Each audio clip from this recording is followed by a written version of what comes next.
আমরা যে প্রায় সময় কথা বলতে গিয়ে দেখবেন অনেক মানুষ বলে থাকে বাল। দেখবেন একজন মানুষের কোনো কিছু পছন্দ হয় নাই, সে কোনো কারণে তার উপরে রেগে আছে, দেখবেন হঠাৎ করে সে বলে ধুর বাল, এগুলো তুই বলিস না। আপনি কি জানেন যে এই বাল শব্দটা বলার মধ্য দিয়ে মুসলমানদের জন্য কতটা ক্ষতি রয়েছে? বাল শব্দটি হিন্দি ভাষায় যে চুলের অর্থ দাঁড়ায়, সেটি কিন্তু বাংলা ভাষার মানুষেরা যে শব্দ বলে থাকে সেই অর্থ দাঁড়ায় না। কিন্তু বাংলা ভাষার মানুষেরা যে বাল শব্দ বলে, এটার অর্থ কিন্তু চুল দাঁড়ায় না, এটা দাঁড়ায় ইতিহাস থেকে হারিয়ে যাওয়ার এক দেবতার নাম।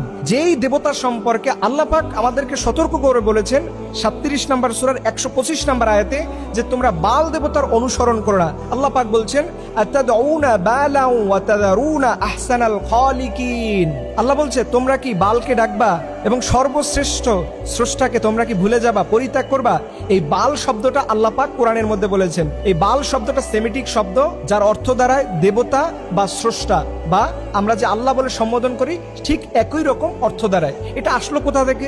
আপনাদের মনে প্রশ্ন থাকতে পারে, হুজুর এটা আসলো কোথা থেকে?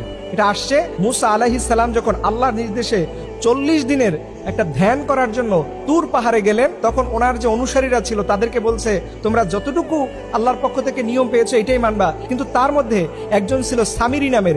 এই সামিরি কি করলো, হঠাৎ কিছুদিন যাওয়ার পরে সে একটা গরুর মূর্তি করলো এবং এই গরুর পূজা শুরু করলো। দেখবেন এই সামিরির যে তৈরি করা যে গরুটা ছিল, সেই গরুর যে শিং ছিল, শিংয়ের মাঝখানে দেখবেন সূর্য দেখা যায়। ঠিক এই বাল দেবতাটাও এই একই রকম, এবং মিশরীয় সভ্যতায় অনেক মূর্তির মাথার ভিতরে দেখবেন দুই পাশে দুইটা শিং থাকে এবং মাঝখানে সূর্য থাকে।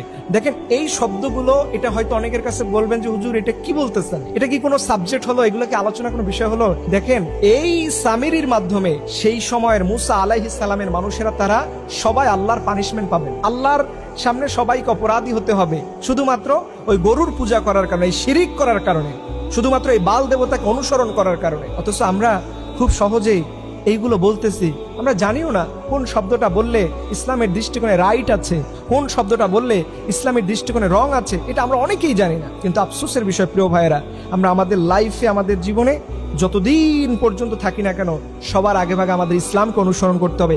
ইসলামকে